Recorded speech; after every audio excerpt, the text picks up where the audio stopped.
TAMWA tunajivunia vitu vingi sana. Kwanza tunajivunia kuwa na wanachama wa rika mbalimbali, kuanzia wale ambao ni wakongwe ama watu wazima. Tuna wanachama ambao wanaelekea miaka 80, lakini pia tuna wanachama wadogo ambao wako kwenye miaka 20 na. Kwa hiyo hili katika tasnia ya uandishi wa habari sisi tunajivunia kwa sababu kwanza ni sehemu ya kujifunza kutoka kwa wakubwa wale ambao walipita katika tasnia ya habari, lakini pia kwa wale wakubwa kujifunza kwa hao wadogo ambao wameingia katika tasnia ya habari, hasa kipindi hiki cha teknolojia. Kwa hiyo unakuta kwamba katika mijadala mingi ya TAMWA kwenye makundi yetu, kwenye mikutano yetu, hakuna kuchoka, hakuna kusema kwamba ajenda hii tumeizungumza jana. Tunajikuta kwamba tuna mambo mapya kila wakati, na ndio maana tutaweza kusema kwamba huwa hatuna jambo dogo.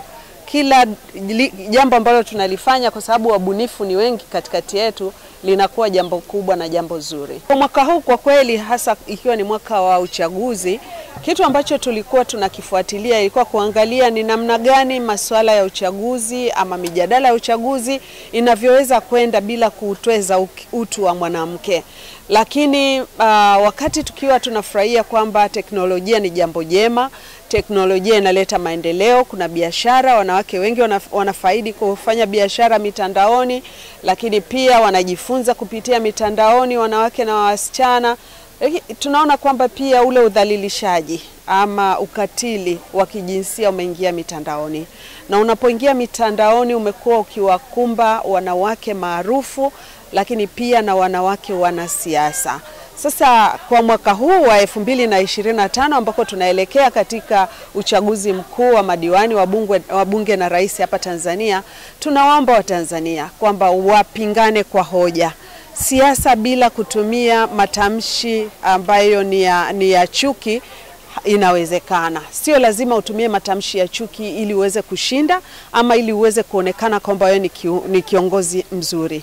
Kiongozi anayepingana kwa hoja, kiongozi ambaye anajua kwamba nini wananchi wa Tanzania wanahitaji, kiongozi ambaye anatuambia kwamba Watanzania atatufanyia nini, huyo ndio ambaye Watanzania wanamhitaji. Lakini kiongozi anayetumia matamshi ya chuki kwa ajili ya kuweza kujulikana, kwa ajili ya kuweza kutweza utu wa mwanamke, wa rika lolote, wa cheo chochote, kuanzia katika ngazi ya kijamii mpaka hata katika kiti cha uraisi, sisi tunaona huyo sio mwanasiasa, na tunawaambia Watanzania kwamba mila na desturi zetu, lakini pia na utanzania wetu hauendani na matamshi ya chuki kwa ajili ya kuweza kupata uongozi.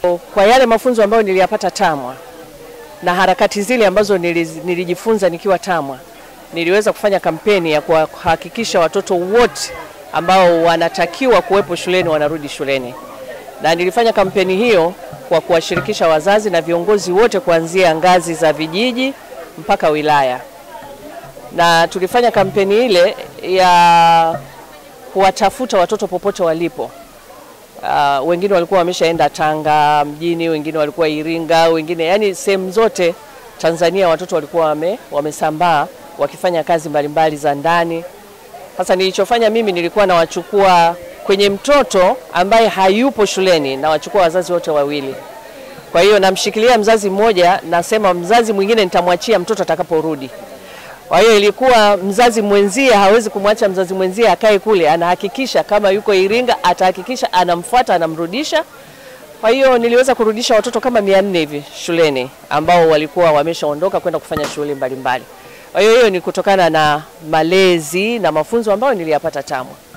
Lakini sikuishia hapo, nilihamishwa nikaenda Bahi. Bahi kule ilikuwa ni historia mtoto wa kike kwenda form 5. Kwa hiyo kwa ujuzi wangu ambao niliupata TAMWA, ambayo ilinisaidia sana, niliweza kutoa elimu kwa waheshimiwa madiwani wa viti maalum ambao ni wanawake, ambao tulitembea kata kwa kata tukitoa mafunzo ya kuelimisha wasichana watambue umuhimu wa elimu na wao kuwa umuhimu katika baadhi ya maamuzi ambayo yanalihusu taifa. Kwa hiyo tuliweza kuzunguka kata kwa kata katika kipindi cha wiki 2, na tukaanzisha na clubs za wasichana. Zile clubs tulizozianzisha tulitengeneza mpaka na katiba yetu, kwamba msichana akiwa kwenye ile club hatakiwi kuvunja katiba tuliyokuwa nayo. Tulikuwa na sheria mbalimbali kuhakikisha kwamba msichana anajisomea na anashiriki kikamilifu kwenye masomo na anashiriki kikamilifu kwenye maamuzi mbalimbali ya shuleni pale.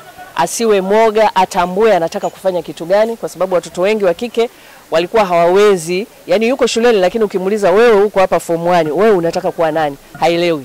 Mwaka 2024 TAMWA imekuza uwezo wa wanahabari zaidi ya 321 kuripoti kwa weledi kuhusu ukatili wa kijinsia, kufanya tafiti 2 za masuala ya kijinsia, kuhimiza vyombo vya habari kutekeleza sera ya jinsia katika mazingira ya kazi, pamoja na kutambulika na Wizara ya Habari na Teknolojia ya Mawasiliano kama kiungo muhimu kwenye masuala ya usawa wa kijinsia kwenye vyombo vya habari.